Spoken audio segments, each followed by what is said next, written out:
Welcome back, everyone. Today, we're diving into an explainer that is honestly going to completely shift how you look at the daily headlines. You know what I'm talking about, right? We've all seen it. A massive celebrity or some ultra-successful entrepreneur suddenly faces this spectacular, highly public downfall.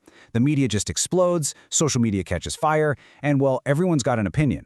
But look, today we are not here to gossip. We're not fixating on their names, their net worth, or the scandalous details. Instead, we're actually going to use these massive public events to decode something way closer to home. We're talking about the script of our very own lives. So let's jump right into this. So when a star falls, what are we really watching? It is so easy to get totally swept up in the spectacle, isn't it? I mean, the sheer magnitude of a billionaire losing it all, or a massive pop idol getting canceled, it feels incredibly distant from our own daily routines. But the source material we're breaking down today gives us a really profound philosophical perspective on this.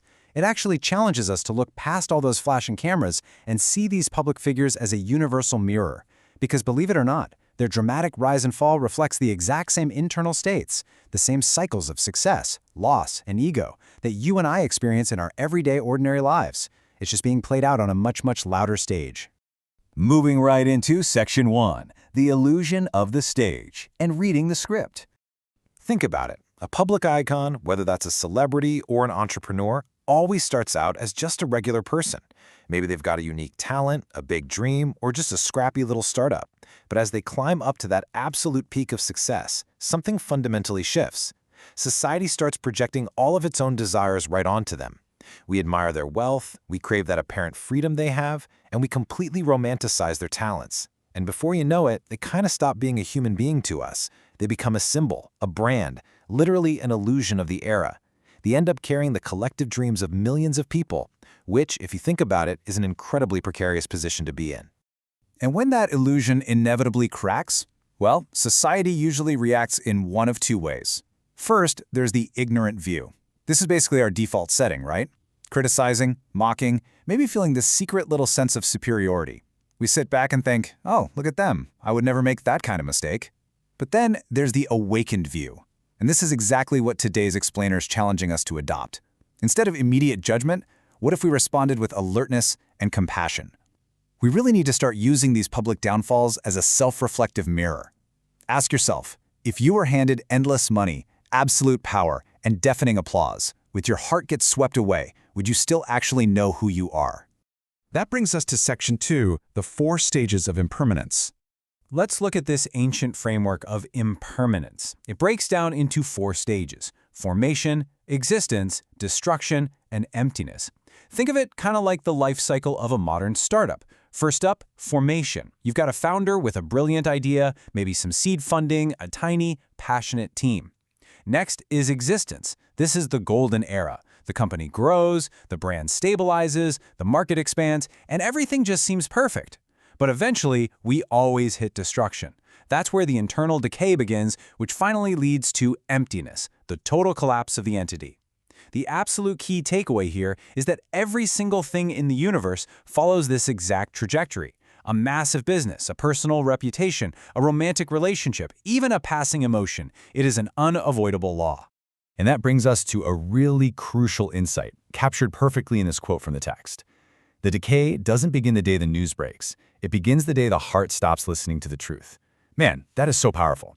When a massive empire falls, we almost always assume the collapse started the day that awful financial report leaked, or the second the scandal hit social media.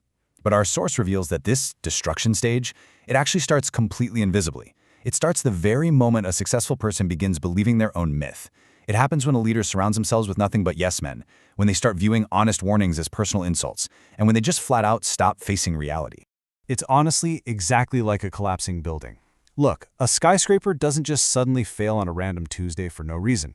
Long before the collapse, the foundation loosens. The rebar buried deep inside the concrete quietly starts to rust. In human terms, step 1 is when greed and arrogance slowly start to accumulate.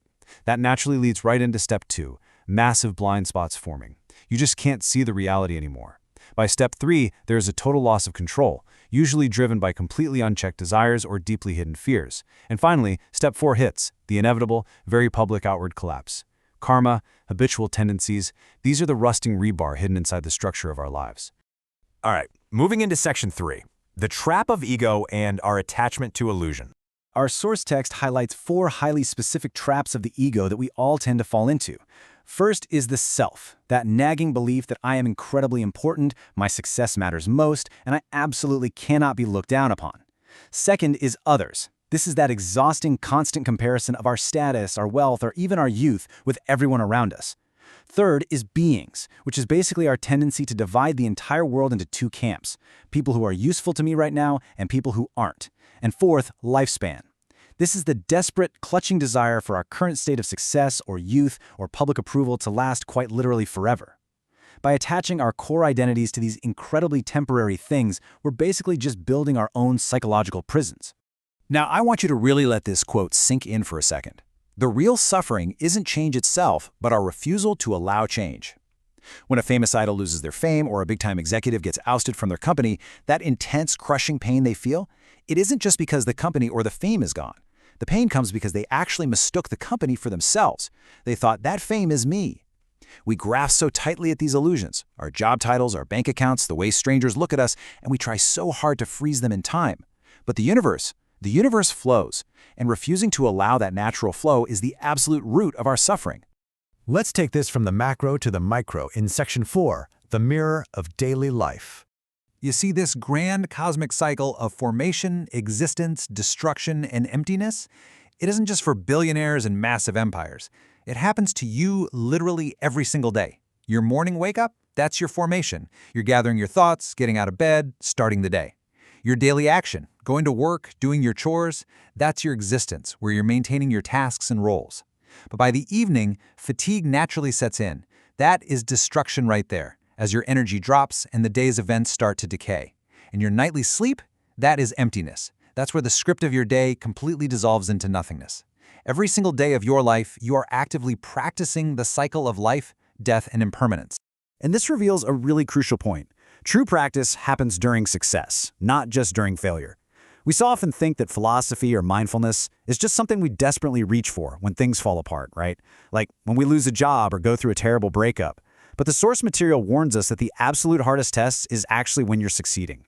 Success inflates the ego. It completely tricks us into thinking that we are somehow the magical exception to the rule of impermanence. But if you can maintain your self-awareness when the money is flowing and the applause is super loud, if you can stay grounded and humble right then, you won't plant the seeds of your own downfall. Which leads us nicely to Section 5, Awakening to True Freedom. A lot of people hear the word emptiness and get scared, but emptiness is not nihilism. In fact, it is the ultimate liberation. If you can truly recognize that your public persona, your past failures, and even your current wealth are all empty of any permanent substance, you are suddenly completely free. You're no longer bound to this exhausting treadmill of trying to maintain a flawless public image, because you know it's all temporary anyway. You can finally just relax and actually live. But here's the thing. Knowing it's all an illusion doesn't mean you just give up and stop participating in life. Not at all. Instead, it means you play your roles fully, but without the toxic attachment. Be a deeply responsible boss. Be a highly sincere friend. Be a wonderfully attentive parent. Be incredibly humble when you succeed, and genuinely eager to learn when you fail. Engage completely with the script of your life. Act the part with all your heart. Give it everything you've got, but never, ever mistake that temporary character you're playing for your true, unchanging self. And this brings us to such a beautiful realization from the text. The unshakable inner awareness remains totally untouched by the script. Just think about it for a second.